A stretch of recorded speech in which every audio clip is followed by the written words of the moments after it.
तो महादेव ने इसी भूमि का चयन किया, हम यहां विराजेंगे।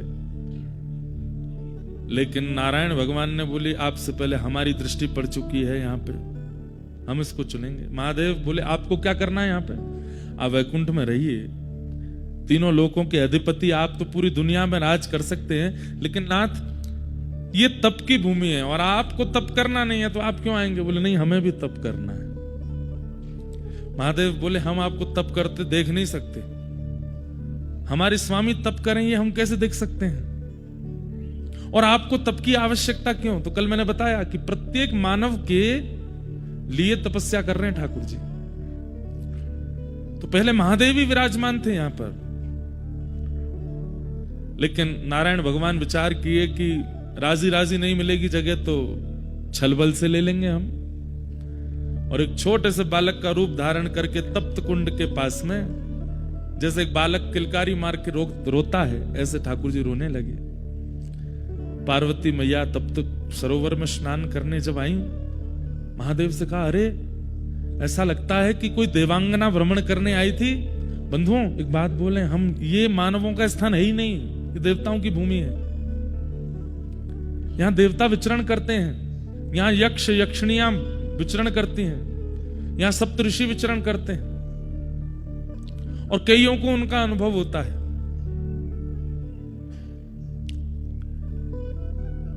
बस कभी अनुभव हो उससे डरिएगा नहीं। जैसे ही अनुभव हो कि कुछ विचित्र है, या तो छोटे कद का कोई दिख रहा है या बहुत विशाल कद का कोई दिखा, नारायण नारायण नारायण नारायण नारायण बस बोलते रहिएगा, डरिएगा नहीं, भयभीत मत होइएगा, क्योंकि ये भूमि उन्हीं की है, उनका यहां पर स्वाभाविक दिख जाना हो सकता है हो। और जून जुलाई के महीने में तो शायद होता ही नहीं है, क्योंकि भीड़ इतनी होती है।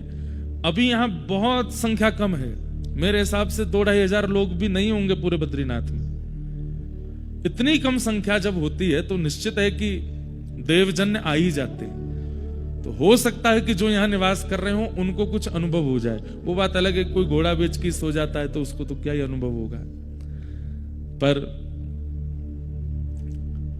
किसी को अनुभव हो जाए तो भयभीत मत होना, विचलित मत होना, भागना नहीं डर के, बस हाथ जोड़ करके नारायण नारायण नारायण, और थोड़ी सुध-बुध रहे तो जो दिखें उनसे प्रार्थना कर लीजिएगा कि आप आए, बड़ी कृपा। अब उनसे भी प्रार्थना कीजिए कि वो भी अनुग्रह करा दें। होगा कोई अनुभव सूक्ष्म रूप का ही, लेकिन होगा जरूर। हमें हो चुका है इसलिए हम बता रहे हैं आपको, घबराइएगा नहीं। तो ये तो देवांगनाओं की भूमि है, देवताओं की भूमि है। तो छोटे से बालक को देख के पार्वती जी महादेव के पास गई और जाकर के बोली, ऐसा लगता है कोई देवी अपना बालक छोड़ गई है यहीं पे, हम इसका पालन पोषण करेंगे। महादेव बोले रुक जाओ, मुझे तो ये बालक माया भी लगता है। इतनी भयानक कड़कड़ाटी ठंड में कोई मां अपना बालक कैसे छोड़ के जा सकती है, वो भी देवी। अब भाई इंसानों की बात तो कुछ भी, इंसान तो कुछ भी कर सकते हैं, पर देवी देवता। पार्वती जी बोली आप हर जगह अपना ज्यादा दिमाग मत लगाया कीजिए, हो सकता है भूल गया हो कोई, ऐसे नहीं होता, ये माया भी बालक है, हम इसको नहीं लेंगे। पार्वती जी बोली नहीं, हम तो इसको रखेंगे। और जहां बद्री विशाल भगवान विराजमान है वहीं पर उनको विराजमान कर दिया, और खेलने के लिए बद्री फल यानी कि बेर, बद्री का मतलब क्या होता है? बेर। इसको बद्रीनाथ क्यों कहते हैं? 2 कथाएं हैं, सुनिएगा दोनों। तो बद्री फल यानी कि बेर, वो गेंद की आकृति का होता है। महादेव तो तपस्या में रहते हैं, उन पर कहां से खिलौना आए, तो बद्री फल ही दे दिया बालक को खेलने के लिए। छोटा सा बालक अपने कभी मुख में लेवे, कभी हाथ लेके उसको घूम घुमा के देखे। पार्वती जी तो बड़ी आनंद में है, लेकिन महादेव कह रहे हैं हमको पता नहीं क्यों जब से ये बालक आया है तब से हमको ऐसा लग रहा है कि कोई माया है। पार्वती जी छोड़ो, आप तो ऐसे सोचते रहे, चलिए तब सरोवर में स्नान करके आते हैं। महादेव बोले इसको भी ले चलो। नहीं नहीं, बाहर सर्दी बहुत है, हम इसको नहीं लेके जाएंगे, हम चलते हैं। दोनों गए, स्नान करके जैसे लौटे तो कपाट बंद। पार्वती जी बोली इतने बड़े बड़े दरवाजे बंद कैसे हुए? महादेव बोले हमको तो पहले ही लग रहा था वो बालक मायावी है। जैसे ही दोनों दरवाजे खोले तो खुले नहीं। खूब प्रयास किया। महादेव ने क्रोध में भर करके जैसे ही अपने भुजा का प्रहार किया तो द्वार जैसे ही खुला, आहा, शांताकारं भुजगशयनं पद्मनाभं सुरेशम। जो शेष शैया पर शयन करते हैं, शांत जिनका आकार है, पद्मनाभ जो हैं, जिनकी नाभि से कमल प्रकट होता है। एक बात आपको बताएं, कमल ब्रह्मा की रचना नहीं है, कमल भगवान की रचना है, इसलिए भगवान को बहुत प्रिय है।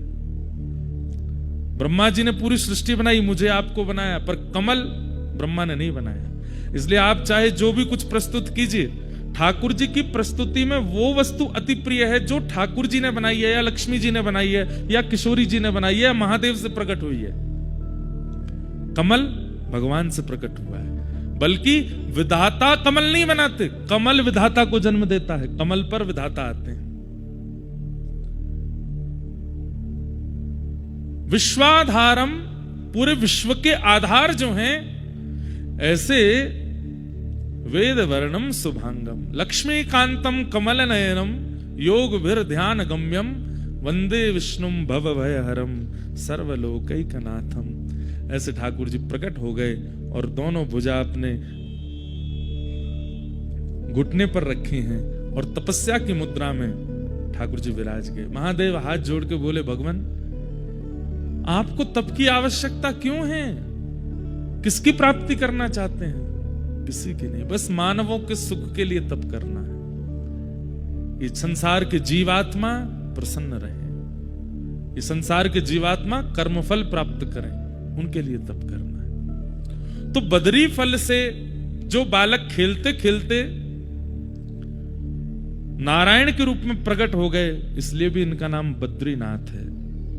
दूसरा भाव, पूरे विश्व में नारायण जहां भी गए हैं लक्ष्मी साथ गई, यहां पे नहीं आई। क्यों? तपस्या में पत्नी साथ नहीं आएगी। उसके पीछे कारण क्या है? यहां पर भगवान बोले भैया हम तप करेंगे, गृहस्थाश्रम थोड़ी निभाना है। यहां पर लक्ष्मी जी से कहा आप वैकुंठ में रहिए, हम यहां तप की मुद्रा में विराज रहे हैं। ऐसे ही रो रहे थे बद्रीनाथ भगवान भी, बद्री फल दे दो बालक को। तो क्या बता रहा था मैं? लक्ष्मी जी को भगवान बोले देवी हम तप करेंगे और तप के बीच में आप यदि हमारे साथ रहोगी, कभी कुछ सीरा बना लाओगी, लो बहुत ठंडा सीरा खा लो, कभी कुछ काढ़ा बना लाओगी, बहुत ठंडा कुछ काढ़ा पी लो, कभी सौल उड़ाओगी, कभी कंबल उड़ाओगी, कभी घी की मालिश करोगी, कभी गरम गरम जल लाओगी, कुछ करो, हमको तुम तप में देख तो पाओगी नहीं, इसलिए तुम वैकुंठ ही रहो, हमारे तप में विघ्न होगा। यहां के सेवायत बद्रीनाथ भगवान के स्पर्श करने वाले रावल जी को भी अधिकार नहीं है कि वो विवाह करें। वो भी आजीवन जब तक बद्रीनाथ भगवान की सेवा करेंगे वो भी ब्रह्मचर्य में रहेंगे, क्योंकि तपस्वी की सेवा ब्रह्मचारी ही कर सकता है। लेकिन लक्ष्मी जी से देखा नहीं गया। लक्ष्मी जी विचार करने लगी कि मैं क्या करूं, और तभी लक्ष्मी जी मन में विचार किया कि बदरी फल जो है, यानी कि बेर, ये जिस पेड़ पर लगता है उस पेड़ की तासील बहुत गर्म होती है। सबसे ठंडा वृक्ष होता है चंदन का, और सबसे गर्म वृक्षों में एक गर्म वृक्ष होता है बेर का। लक्ष्मी मैया ने विचार किया कि ठाकुर जी बैठे हैं, इतनी ठंडी वायु चल रही है, ब्यार चल रही है, बर्फ गिर रही है, मैं अपने नाथ को देख नहीं पा रही। तो जहां पर ठाकुर जी बैठे थे ठीक वहीं कमर लगा करके लक्ष्मी जी ने विचार किया लक्ष्मी रूप में तो नहीं रह सकती, तब आप बदरी वृक्ष बन करके प्रकट हो गए, ताकि इनका स्पर्श रहेगा तो ठाकुर जी को ज्यादा शीतलता का अनुभव नहीं होगा। इसलिए बद्रीनाथ, बद्री यानी बेर, और यहां की बद्री यानी श्री लक्ष्मी ही बद्री वृक्ष बन के खड़ी हैं, इसलिए बद्रीनाथ माने लक्ष्मीनाथ, वही ठाकुर जी यहां विराजमान है। ऐसे श्री बद्रीनाथ। इस भूमि की इतनी सुंदरता का कारण क्या है? भागवत में वर्णन है। जब भगवान यहां पर तप करने के लिए बैठे, तो कोई भी तप करने बैठे सबसे पहले सिंहासन हिल जाता है इंद्र का।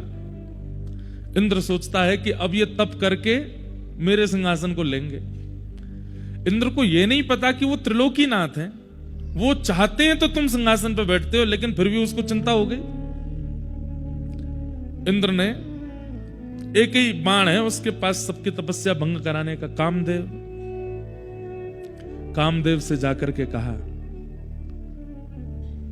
ये हमारे तप कर रहे हैं ठाकुर जी, इनको कहीं ना कहीं इंद्र की पदवी चाहिए, आप जाकर के कुछ योजना बनाओ। कामदेव बोले, तुम पे एक ही काम है, कोई भी तप करने बैठता है मुझे भेज देते हो। महादेव ने जला करके भस्म कर दिया था मुझको, नारद जी से तुमको कुछ हुआ, नारद जी के लिए भेज दिया, यही करते रहते हो। अभी भगवान तप कर रहे हैं, करने दो उनको। वो नहीं नहीं नहीं नहीं, देवलोक की रक्षा के लिए जाओ। तो कामदेव जब आता है, कोई ऐसा नहीं कि वो पुरुष, वो माहौल बनाता है ताकि चित्त में काम का प्रादुर्भाव हो। और माहौल के लिए उसने क्या किया, सुंदर पवन बहने लगी, सुंदर सुंदर वृक्ष प्रकट कर दिए इन पर्वतों पर, ऐसी सुंदरता फैला दी। यहां थोड़ी दूर पर फूलों की घाटी है, हेमकुंड साहिब जाते हैं वहां पर, ऐसे सुंदर पुष्प हैं, विश्व के सबसे सुंदर पुष्पों की घाटी है यहां पर। कामदेव ने सुंदर पुष्प, सुंदर वृक्ष, सुंदर सब कुछ व्यवस्थित कर दिया कि देख करके सबके चित्त में काम प्रकट होने लगे। लेकिन ठाकुर जी की तपस्या को भंग नहीं कर पाया। ठाकुर जी तो मंद मंद मुस्कान लगे, कोई बात नहीं, अच्छा है हमारे आश्रम को, ये भगवान का आश्रम है, बद्रिक आश्रम, एक प्रकार से आप ठाकुर जी के आश्रम आए हो। बोले अच्छा है, हम तो तपस्या में बैठे हैं, सेवकगण है नहीं, बढ़िया कामदेव पूरे आश्रम को सजा रहा है, अच्छा है सजा लो। एक बाण चलाया वायु का, दूसरा बाण चलाया सुंदर वातावरण का, लेकिन तब भी ठाकुर जी का मन बिल्कुल विचलित नहीं हुआ। तब उसने तीसरा बाण चलाया, सुंदर सुंदर अप्सराओं को भेज दिया। कोई नृत्य कर रही है, कोई गा रही है, कोई श्रृंगार कर रही है, कोई ठाकुर जी के लिए प्रसादी बना रही है, सब ठाकुर जी को चारों ओर से घेर ले। ठाकुर जी मंद मंद मुस्कुरा रहे हैं देख करके, बढ़िया है, आनंद करने तो। अनेक प्रयास करने पर भी जब ठाकुर जी की तपस्या भंग नहीं हुई, कामदेव ने सबरे बाण चला दिए। अंत तो गत्वा कामदेव आया और चरणों में आकर के क्षमा प्रार्थी हो गया। बोले नाथ, असंख्य वर्षों तक मैं आपको विचलित करने का प्रयास करता रहा, लेकिन आप ना तो विचलित हुए और सबसे बड़ी बात ना क्रोधित हुए, आपको गुस्सा भी नहीं आया, आप मुस्कुरा रहे हैं। मुझसे गलती हो गई, अपराध हो गई, क्षमा कर दो। भगवान बोले नहीं, हमको तो बहुत प्रसन्नता है, हम तो यहां तपस्या कर रहे थे, उठना हमारा है नहीं, तुमने बढ़िया हमारे आश्रम को सजा दिया, बहुत अच्छा किया, अब जाओ, नहीं सब यहीं रह जाओ, इस नगर की और इस आश्रम की सुंदरता बढ़ाते रहो। तो ये जो सुंदरता है यहां पर, ये जो सौंदर्य है, ये किया गया था ठाकुर जी की तपस्या भंग करने के लिए, लेकिन ठाकुर जी ने इस सौंदर्य को सदा के लिए यहीं पर अवस्थित कर दिया। और भगवान ने कहा देखो, हर तपस्या करने वाला अपनी तपस्या तोड़ दे ऐसा नहीं है। और ये तुम बात बात पर अप्सराओं को लाके खड़ा मत किया करो। तुम सोचते हो कि हमें अप्सराएं अपने ऊपर व्याकुल कर लेंगी, बोले गलती हो गई भगवान। भगवान बोले रुको, और ठाकुर जी ने ऐसे अपनी जंघा का, अपनी उरु का जैसे घर्षण किया, तो यहां के घर्षण से थोड़ा सा मैल गिरा, और उस मैल से, यहां के घर्षण से उर्वशी प्रकट हो गई। कहते हैं प्रकट तो अनेक अप्सराएं हुई भगवान के ऐसी जंघा का घर्षण करते ही, ऐसी अप्सराएं प्रकट हुई, ऐसी अप्सराएं प्रकट हुई कि इंद्र अपनी अप्सराओं से सबके मन को विचलित करता है, लेकिन ठाकुर जी के जंघा से जैसे ही अप्सराएं प्रकट हुई, स्वयं कामदेव विचलित हो गया। बोले मैंने सुंदरताएं बहुत देखी, ऐसी नहीं देखी। भगवान बोले अब तुम जो जिनको लेके आए थे उनको तो यहीं व्यवस्थित कर दो, इनमें से किसी एक को ले जाओ। और उनमें से एक को लेकर के इंद्र गए हैं, वही उर्वशी, जिनकी आराधना करने से सुंदर पत्नी की प्राप्ति होती है, ऐसा कहते हैं। सुंदर पत्नी की प्राप्ति होगी, सुंदर रूप की प्राप्ति होती है, सौंदर्य की प्राप्ति होती है उर्वशी। उर्वशी का भी जन्म स्थान है यही बद्रीनाथ। लेकिन तब देवताओं ने आकर के हाथ जोड़ करके ठाकुर जी की आराधना की। और कल हम आरती गा रहे थे ना, वो आरती नहीं, स्तुति है बद्रीनाथ भगवान की। और उस स्तुति में ये भाव करने वाले जैसे नारायण है वैसा किसी ने नहीं किया। एक संत की वाणी मैंने सुनी, भगवान तप क्यों कर रहे हैं, इसका दूसरा कारण क्या है। कई संतों ने, कई विद्वानों ने, कई ऋषियों ने भगवत प्राप्ति के लिए तप किया, आज भी कर रहे हैं। दो चारों से तो मैं भी मिला हूं जो आज भी तप कर रहे हैं। यहां पर जो चरण पहाड़ी है, आगे माणा से ऊपर सतोपंथ के मार्ग हैं, वहां आगे कई गुफाएं हैं और वहां कई संत आज भी रहते हैं और रह करके ठाकुर जी के लिए तप कर रहे हैं। तो भगवान कहते हैं कि भाई ये यथामाम प्रपद्यन्ते ताम्स तथैव भजाम्यहम्, जो मुझे जैसे भजता है मैं उसे वैसे ही मिलता हूं। तो कहीं ना कहीं जब व्यक्ति तप करता है तो ठाकुर जी को अपने ऊपर ऋण जैसा लगने लगता है, भार जैसा लगने लगता है। ठाकुर जी बोले इतनी कठिनाई सह करके, इतना अव्यवस्थित होकर के ये मेरी आराधना कर रहा है, कहीं इसके मन में यह विचार ना आ जाए कि नाथ हम इतना तप करते हैं, आप तो वैकुंठ में आनंद फरमाते हो, आनंद करते हो। तो ठाकुर जी भी यहां तप में बैठे और ठाकुर जी बोले तुम सबके तप की तो अवधि है, किसी के 50 वर्ष, 100 वर्ष, 500 वर्ष, 1000 वर्ष, पर मैं ऐसे तप में बैठूंगा जब तक पृथ्वी लोक है, तब तक मेरा तप चलता ही रहेगा। अनावृत तप कर रहे हैं ठाकुर जी। तो कभी अगर ठाकुर जी के सामने कोई गुस्सा करता है, हे नाथ पत्नी छोड़ दी, बच्चे छोड़ दिए, सब छोड़ छाड़ करके हम भजन करते हैं और आप हम पर कृपा नहीं कर रहे, ठाकुर जी बोले हम भी कर रहे हैं, बद्रीनाथ में जाके देख ले, शिकायत मत करें हमसे, हमने भी पत्नी बच्चे छोड़ दिए, अपने एकांत में रह करके हम भी भजन कर रहे हैं।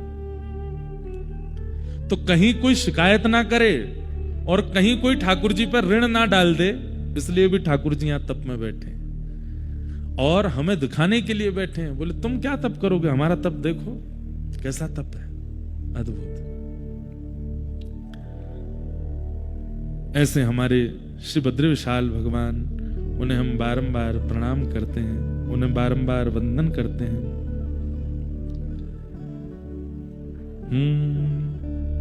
शक्ति गौरी गणेश सारद नारद मुनि उच्चारणम, योग ध्यान अपार लीला श्री बद्रीनाथ विश्वंभर, श्री बद्रीनाथ विश्वंभरम्। इंद्र चंद्र कुबेर दिनकर धूप दीप निवेदितम्, सिद्ध मुनि जन करत जय जय श्री बद्रीनाथ विश्वंभरम्, श्री बद्रीनाथ विश्वंभरम्, श्री बद्रीनाथ विश्व। और आशेष सुमिरन करत निस दिन, ध्यान धरत महेश्वरम, श्री वेद ब्रह्मा करत स्तुति बद्रीनाथ विश्वंभरम्, श्री बद्रीनाथ विश्वंभरम्। कैलाश में एक देव निर्जन, शैल शिखर महेश्वरम्, राजा युधिष्ठिर करत स्तुति बद्रीनाथ विश्वंभरम्, श्री बद्रीनाथ विश्वंभरम्, श्री बद्रीनाथ विश्वंभरम्। विश्वंभर, विश्व के जो पालक हैं ऐसे श्री बद्रीनाथ भगवान, उन्हें हम बारंबार प्रणाम करते हैं, जिनकी आराधना यहाँ इंद्र भी करते हैं, चंद्र भी करते हैं, सूर्य भी करते हैं, कुबेर भी करते हैं, शेष भी करते हैं, महादेव भी करते हैं, यक्ष किन्नर सब आकर के यहाँ पर स्तुति करते हैं। ऐसे बद्री विशाल भगवान को हम बारंबार प्रणाम करते हैं। कितनी बात बताऊं, हमको तो आती रहती है कोई ना कोई बातें। स्वर्ग का मार्ग भी यही है। अच्छा, आज सुबह एक भावना चित्त में आई, स्वर्ग का रास्ता, यहीं से पांडव लोग गए थे स्वर्गारोहण को। स्वर्ग का रास्ता तो यह है, पर वैकुंठ का रास्ता, वैकुंठ का रास्ता कहां है बताओ, किसी को पता है? वैकुंठ का रास्ता शरीर, ये शरीर ही वैकुंठ दिलाता है। ये 4 पहिया गाड़ी होती है, वही ले जाती है कहीं ना कहीं। ऐसे ये 4 पहिया है हमारे, 2 हाथ 2 पैर, ये 2 आंखें, ये 2 हेडलाइट है हमारी। ये पेट्रोल डालने वाला जो टैंक होता है वो ये रहा, मुंह यहीं से जाता है सब। पेट जो है टैंक है, कोई गाड़ी की 50 लीटर होती है, कई 60 लीटर, कोई 80-90 लीटर, ऐसी हम सबके भी लीटर बने हुए हैं। कोई 2 रोटी, कोई 4 रोटी, कई होंगे तो महाराज 18 रोटी चल जाती है, कई तो नाप के पाते हैं, इतनी चाहिए। आजकल तो ऐसे बच्चे नहीं है, पर हमने देखे हैं ऐसे भी, कब खिला दो। ऐसे ऐसे जीव हैं महाराज संसार में, भोजन का नाम ले दो और उनको भूख लगाती है। हमारे परिकर में भी हैं 2-4 ऐसे। यहां पे नहीं है, इधर मत देखना कहीं, वो आए नहीं है। क्यों नहीं आए? कोई बद्रीनाथ में भोजन मिलेगा ही नहीं। कम खाना होता है ना यहाँ पे। तो ये शरीर गाड़ी है, स्वर्ग का रास्ता। लोग बात कहते हैं, मेरे को फोन पे भी अभी बात कर रहे, बोले वहां तो स्वर्ग की सीढ़ियां दिखाई देती हैं। मैंने, हाँ आपने देखी? मैंने वैकुंठ की देखी। और वैकुंठ की देखी आए? मैं स्वर्ग वाली से तो फिर भी उतर के आना पड़ता है कभी ना कभी, छिन्ने पुण्य मर्त लोकम विसंति। पर वैकुंठ की सीढ़ी देखने वाला, वैकुंठ जाने वाला दोबारा लौट के नहीं आता। वैकुंठ की सीढ़ी क्या है? तब मन में आया, वैकुंठ का रास्ता तो शरीर है। इन आंखों का आश्रय लेकर के, इन कानों का आश्रय लेके, मुख का आश्रय लेके, हाथ का आश्रय लेके, चरणों का आश्रय लेके, मन का आश्रय लेके, बुद्धि का आश्रय लेके, हमारे भीतर की जीवात्मा इस देह का आश्रय लेती है, तभी उसको वैकुंठ मिलता है। वैकुंठ का रास्ता शरीर है। बहुत सुंदर भाव है। आइए हम कृष्ण उद्धव संवाद में प्रविष्ट होते हैं। भगवान अपनी लीला संवरण करने की स्थिति में हैं और उद्धव पर विशेष कृपा कर रहे हैं। उद्धव को अपने समीप बैठा करके भगवान ज्ञान उपदेश कर रहे हैं। और उद्धव को भगवान कहते हैं भैरवी। तम तु सर्वं परित्यज्य स्नेहं स्वजन बंधुषु मय्यावेशय मनः सम्यक् समदृक् विचरस्वगाम। उद्धव को भगवान आज्ञा कहते हैं। आज्ञा होती है कि भाई संसार के विषयों का त्याग करो, संसार के विषयों का त्याग करो, संसार के संबंधों का त्याग करो। पर यहां पर ठाकुर जी ने एक विशिष्ट शब्द का प्रयोग किया, स्नेहम। स्नेह का परित्याग करो। भले ही पत्नी का त्याग ना करना पड़े, बच्चों का त्याग ना करना पड़े, कुल खानदान संपत्ति का त्याग ना करना पड़े, संसार की प्रवृत्ति का त्याग ना करना पड़े, पर इस संसार में जो आपका स्नेह है, अत्यंत आसक्ति है, उसका त्याग करो, उसका त्याग करो। स्नेह का त्याग। बंधुओं, ये जो हम कल से यहां प्रवचन सुन रहे हैं ना,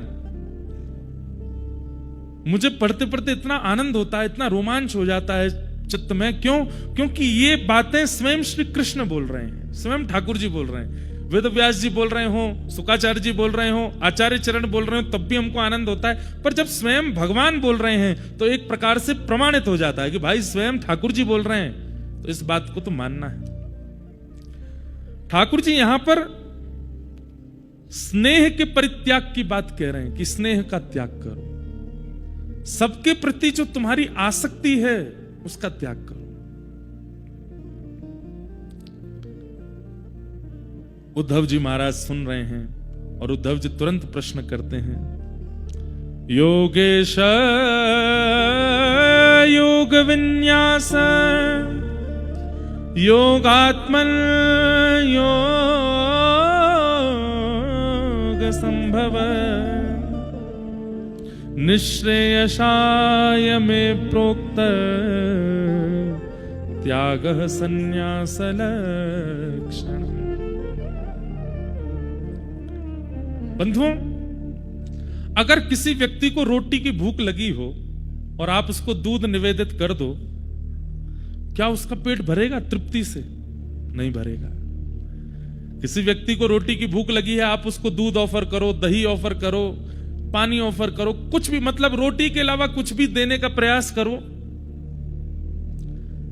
अब मरता क्या नहीं करता वाली स्थिति में तो कुछ भी खा लेगा, लाओ भाई दो, कुछ भी जाए, पेट तो बचे। लेकिन उसकी तृप्ति रोटी से ही होने वाली है। भगवान यहां पर स्नेह के परित्याग की बात क्यों कर रहे हैं?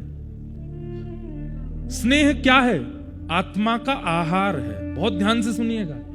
हम आपसे एक बात कह दें, पूर्व की कथाओं को छोड़िए, आगे होने वाली कथाओं को भी विचार मत कीजिए। सब जगह भक्ति, प्रेम आदि आदि सब उत्सव आदि प्रधान रहते हैं, यहां ज्ञान प्रधान है और जीवन लाभकारी ज्ञान प्रधान है इस कथा का। इसलिए बहुत ध्यान से सुनिएगा। आलस्य को आने मत दीजिएगा। कुंभकर्ण की पत्नी है निद्रा देवी, उससे तो 100 फीट दूर रहिएगा, कहीं भी आक्रमण ना करे, क्योंकि मौसम ऐसा है कि हो सकता है। बहुत ध्यानपूर्वक सुनिए। ठाकुर जी कह रहे हैं, उद्धव,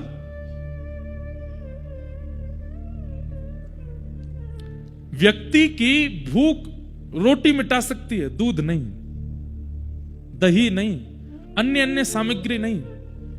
पर हम अपनी आत्मा के साथ क्या करते हैं? आत्मा का आहार है स्नेह, और वो स्नेह के रूप में हम वो सब ही दे रहे हैं। मतलब उसको दूध ही पिलाते हैं। आत्मा कहती है मैं भूखी हूं, हम उसको दूध पिलाते हैं। दूध किस रूप में? संसार के प्रियजनों से प्रिय प्रेम संबंध मान करके, उनके प्रति आसक्ति बना करके। आत्मा सदैव अतृप्त क्यों रहती है? एक व्यक्ति अनेक काल तक हमें अच्छा क्यों नहीं लगता? कुछ दिन बाद उसमें दुर्गुण क्यों दिखने लग जाते हैं? क्योंकि हमारी आत्मा ये बात मानती है कि भाई इससे मेरी तृप्ति नहीं है। तुम जिसका आस्वादन मुझे करा रहे हो, इससे मैं तृप्त होने वाली नहीं हूं। इसलिए संसार में चाहे कितना भी सुंदर व्यक्ति, कितना भी गुणवान व्यक्ति कोई भी जीवन में आ जाए, हम एक समय आने पर उससे तृप्त हो जाते हैं। क्यों? क्योंकि हमारी आत्मा कह रही है कि इससे मेरे जीवन का मेरा उद्धार संभव नहीं है। स्वयं भगवान कहते हैं, स्नेह केवल मुझसे करो उद्धव, क्योंकि तुम्हारी आत्मा की तृप्ति केवल मुझसे होगी और किसी से नहीं होगी। बाकी सबों से तुम इंद्रिय तृप्त करते हो और तुम्हें ऐसा लगता है कि आत्मा तृप्त हो रही है। नहीं, इंद्रिय तृप्त होती है, आत्मा नहीं। तुम्हारे चित्त की तृप्ति का कारण तो केवल मैं बनूंगा। यहां से जितना नीचे उतरते चले जाओगे, इंद्रिय सुख की सामग्रियां खूब मिल जाएंगी। यहां इंद्रिय सुख की कोई समाधान नहीं है, यहां पर इंद्रियों सुख की कोई सामग्री नहीं है। पर फिर भी जाड़ा लग रहा है, ठंड लग रही है, कुकुड़ रहे हैं महाराज, बुखार में हैं, दवाई खा रहे हैं, सिरप पी रहे हैं, डॉक्टरों से मिल रहे हैं, लेकिन फिर भी चित्त सुखी है, आत्मा को तृप्ति हो रही है। कुछ नहीं तो बद्री विशाल को नहीं देख पाए तो आकाश को देख लेते हैं, पर्वतों को देख लेते हैं, उन्हीं से तृप्त होने लग जाता है चित्त। ठाकुर जी कह रहे हैं, उद्धव, व्यक्ति के आत्मा का आहार मैं हूं और वो मुझे छोड़ करके सब कुछ खिलाता है, इसलिए उसकी आत्मा कभी तृप्त नहीं होती। पत्नी भी जीवन में आवे, बच्चे भी जीवन में आवे, जो भी जीवन में आवे, अगर वो मेरे माध्यम से आएगा उसको तृप्ति का अनुभव होगा। अगर वो बिना मेरे माध्यम से केवल इंद्रिय सुख के लिए किसी को जीवन में आश्रय देगा, वो अतृप्त ही रहेगा। और अगर मेरी प्राप्ति नहीं कर पा रहे हो, मेरे से स्नेह नहीं हो पा रहा है, तो त्याग करो। धीरे धीरे त्याग करना प्रारंभ करो। जब ये घड़ा खाली होगा, जब इसमें मुझे अवकाश दिखाई देगा, खालीपन दिखाई देगा, तो मैं अपना प्रेम रस स्वयं उड़ेलने का प्रयास करूंगा। इसलिए त्याग करो।